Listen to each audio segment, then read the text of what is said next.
Bagaimana menjalani kehidupan yang baik tanpa keluarga yang baik? Ciptakan lingkungan sosial yang mendukung. Hentikan perilaku negatif. Menjaga kesehatan emosional. Anda tidak dapat memilih orang tua yang melahirkan Anda, tetapi Anda dapat memilih anggota keluarga yang memengaruhi hidup Anda. Untuk menjalani kehidupan yang baik tanpa dukungan keluarga, cobalah untuk mendapatkan lebih banyak teman dan kenalan. Bergabunglah dengan komunitas dan pelajari aktivitas baru untuk menyibukkan Anda. Hindari berinteraksi dengan orang-orang negatif, termasuk anggota keluarga, dan tetapkan batasan dengan mendefinisikan perilaku apa yang dapat diterima dan apa yang tidak. Metode 1.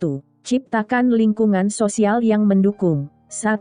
Percayai teman Anda. Ketika seorang anggota keluarga menyakiti Anda, ingatlah bahwa ada banyak orang positif di luar rumah Anda. Cobalah untuk mengingat saat ketika seseorang membantu Anda. Tuliskan pengalaman itu dan bacalah berulang kali untuk memulihkan kepercayaan orang lain. Langkah selanjutnya adalah menemukan teman yang memiliki minat yang sama dan yang ingin mendukung Anda dalam mencapai tujuan hidup Anda. Anda bisa memberi tahu pacar Anda saat bertemu dengannya bahwa Anda sulit mempercayai orang. Jika dia atau teman Anda meminta Anda untuk bertemu seseorang yang menyakiti Anda, katakan, "Saya rasa itu tidak perlu. Saya akan menjelaskan alasannya ketika saya punya waktu." Jika Anda tinggal bersama orang tua, mintalah teman Anda untuk bertemu di tempat lain agar mereka tidak bertemu satu sama lain. Cara lain untuk berbicara dengan teman melalui internet adalah dengan melepaskan perasaan kecewa atau sakit hati.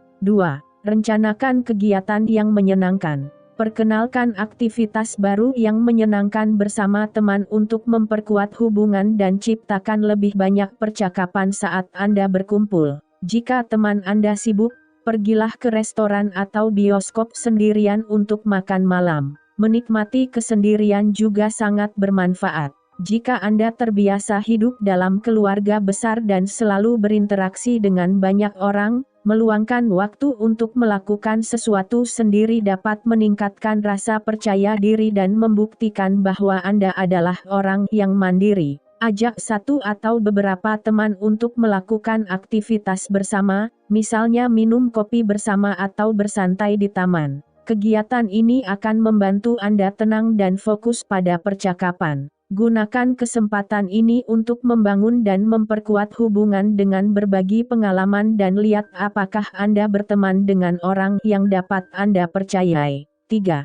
Terima undangan teman. Jika Anda diundang untuk melakukan suatu kegiatan atau menghadiri kelas bersama, terimalah undangan tersebut. Jika Anda bersedia menjadi teman di saat-saat sulit, akan lebih mudah bagi orang lain untuk mempercayai Anda di saat-saat bahagia. Selain itu, Anda selalu ada saat ia membutuhkan teman, saat ia ingin beraktivitas di luar rumah, atau saat ia ingin bersenang-senang. Penuhi ajakannya agar dia selalu percaya pada Anda. Jika Anda tidak punya waktu, segera buat janji agar dia tahu maksud Anda serius. Dengan begitu Anda bisa mengandalkannya sebagai teman yang bisa diandalkan dan sumber kekuatan emosional. Berikan umpan balik. Jika seseorang mengundang Anda, undang mereka untuk melakukan sesuatu bersama, seperti mencoba restoran baru atau berbelanja di mall. Menyibukkan diri dapat membebaskan Anda dari masalah keluarga.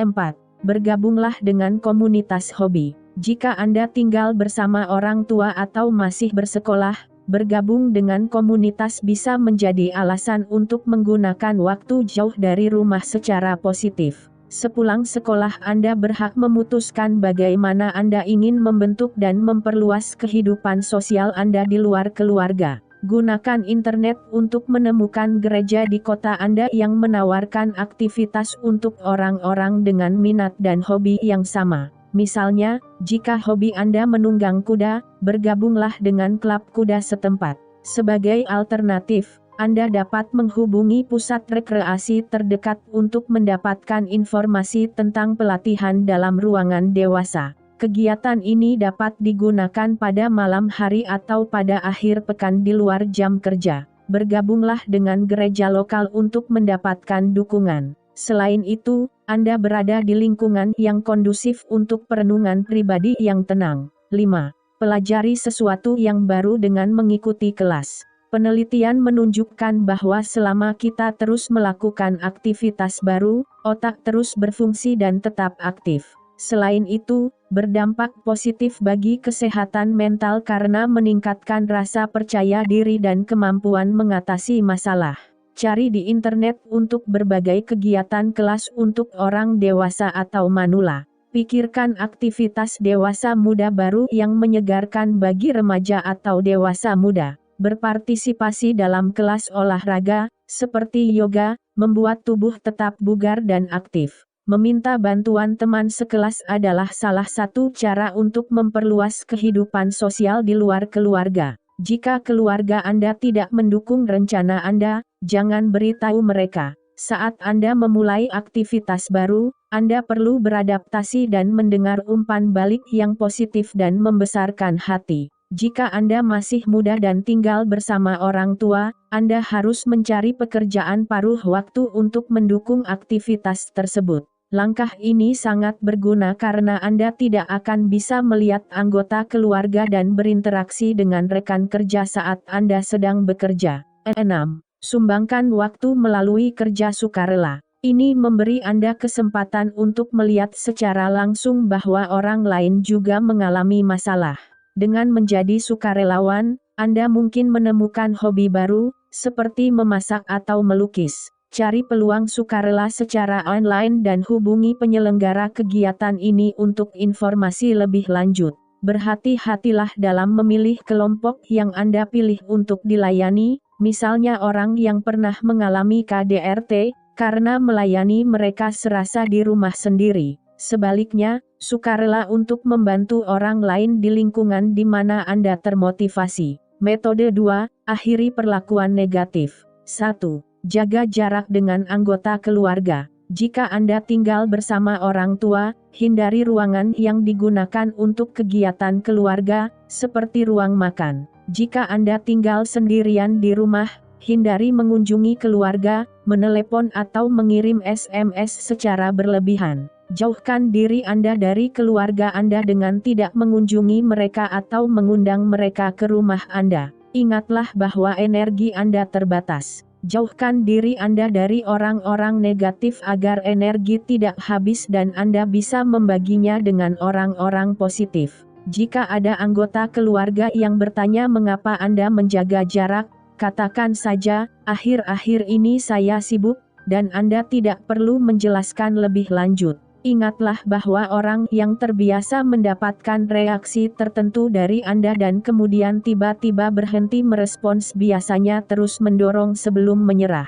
Bersiaplah untuk penolakan jika Anda ingin menjauhkan diri. 2. Belajarlah untuk mengatakan tidak. Salah satu cara untuk menetapkan batasan adalah dengan menentukan apa yang Anda lakukan dan tidak lakukan dengan orang-orang tertentu. Jika Anda harus menjaga hubungan dengan seseorang, siapkan rencana untuk membuat interaksi menjadi nyaman, menyenangkan, dan singkat. Jika dia meminta Anda melakukan sesuatu yang merusak diri sendiri, katakan saja tidak. Jangan merasa berhutang penjelasan karena hanya Anda yang bisa memilih bagaimana Anda menghabiskan waktu. Jika Anda tinggal bersama orang tua Anda harus mengikuti aturan mereka dan menerima keinginan mereka. Jadi pikirkan baik-baik sebelum menolak dan, semoga, tanggapi jawaban Anda dengan serius. 3. Mengikuti kursus parenting, mempersiapkan diri menjadi orang tua yang baik. Jika Anda khawatir akan seperti apa kehidupan keluarga Anda setelah menjadi orang tua, taklukkan rasa takut itu dengan pendidikan yang mengajari Anda cara membesarkan anak dan menjadi orang tua yang baik. Sutradara mampu menunjukkan bahwa kehidupan keluarga yang sulit tidak terulang kembali. Selain itu, dia memberi tahu Anda tentang aktivitas yang bermanfaat dan tidak berguna sebagai orang tua. Anda bisa mendapatkan informasi tentang kursus parenting dari penyelenggara kursus. Anda dapat mengikuti kursus tentang berbagai topik parenting atau kursus gratis untuk pasangan yang akan memiliki anak. 4. konsultasikan dengan konselor. Jika Anda masih bersekolah, hubungi konselor sekolah Anda. Ini biasanya gratis. Terkadang Anda membutuhkan umpan balik yang objektif dari orang yang netral. Jika Anda khawatir meniru pola asuh orang tua, bicaralah dengan konselor keluarga. Anda berhak untuk memesan konsultasi dan bertemu konsultan sendiri atau dengan pasangan. Mendiskusikan sejarah keluarga Anda dengan seorang konselor dapat membantu Anda memahami bahwa anggota keluarga yang negatif atau bermasalah bukanlah kesalahan Anda. Anda sepenuhnya bertanggung jawab atas keputusan dan tindakan Anda sendiri. Banyak buku membahas topik ini dan menunjukkan kepada Anda cara menetapkan dan menerapkan batasan untuk hubungan yang sehat. Anda juga dapat bergabung dengan grup pendukung. Metode 3. Menjaga kesehatan emosi. 1. Cari kegiatan untuk mengisi liburan atau hari libur. Acara dan tanggal khusus seperti ulang tahun dan hari libur sering kali membuat Anda kewalahan dan kesal ketika Anda terpisah secara fisik atau emosional dari keluarga. Cara terbaik untuk berpikir positif di saat-saat seperti itu adalah bekerja lembur atau berkumpul dengan teman sepanjang hari. Terburu-buru mengingatkan Anda bahwa Anda adalah orang yang produktif dengan kehidupan yang baik. Jika rekan kerja atau teman tahu Anda sedang berlibur sendirian, mereka mungkin akan meminta Anda untuk menghabiskan waktu bersama keluarga mereka. Sebelum menerima undangan, pikirkan baik-baik perasaan Anda, karena hal itu dapat memicu emosi negatif seperti kecemburuan. Jika Anda tinggal bersama keluarga, buatlah jadwal untuk menghabiskan liburan bersama teman dan menghadiri perayaan keluarga. Rencanakan jauh-jauh hari dan pikirkan apakah Anda harus pergi ke rumah teman Anda dan menyiapkan dana yang diperlukan untuk melaksanakan rencana tersebut. 2. Bersiaplah untuk situasi yang canggung. Saat menghadapi konflik pribadi, hari ini bisa terasa lebih baik dari kemarin. Luangkan waktu untuk menilai kesehatan mental Anda setiap minggu, bukan setiap hari. Jangan menyalahkan diri sendiri ketika Anda merasa buruk. Tuliskan perasaan Anda saat itu, luangkan waktu untuk menangis atau bagikan perasaan Anda dengan teman terpercaya. Langkah ini akan membantu Anda dalam pemulihan. Kemudian pikirkan bagaimana Anda bisa membuat hari esok menjadi hari yang sangat menyenangkan, misalnya makan malam di restoran favorit Anda. Beritahu teman saat Anda merasa sedih.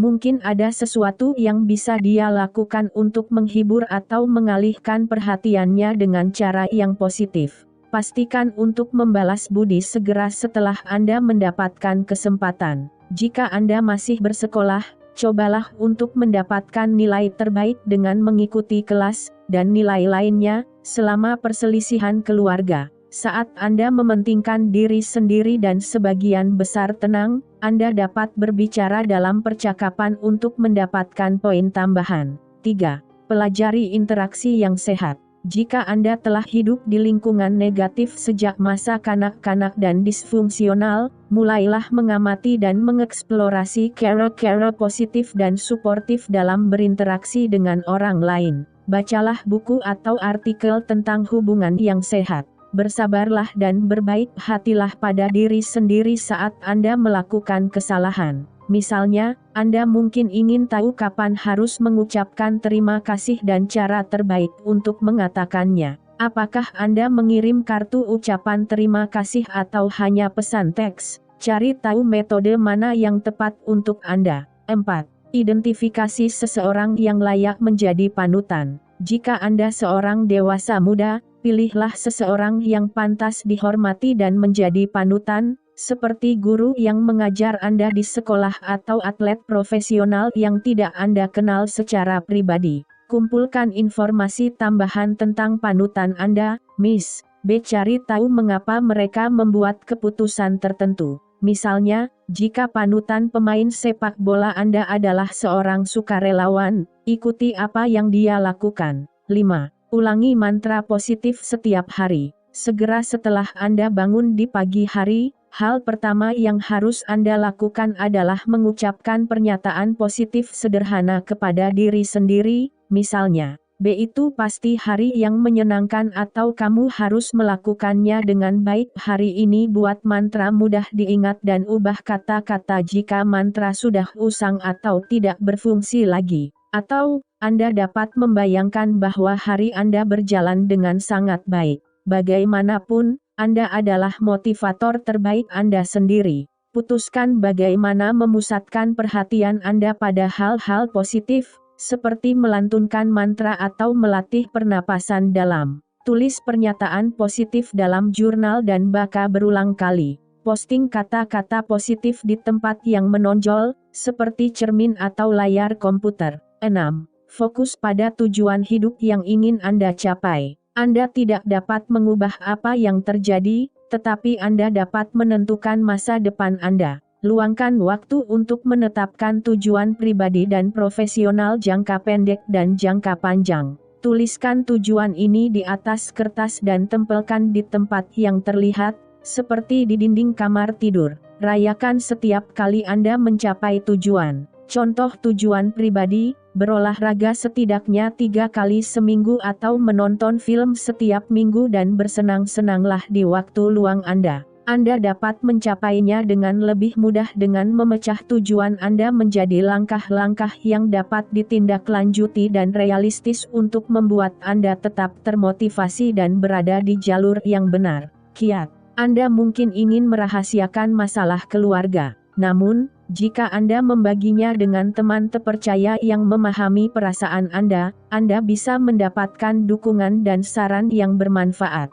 Peringatan. Jika Anda merasa tertekan atau khawatir dengan kehidupan sosial atau situasi keluarga Anda saat ini, silakan berkonsultasi dengan konselor karena Anda perlu berbagi kesusahan Anda dengan orang yang berkompeten.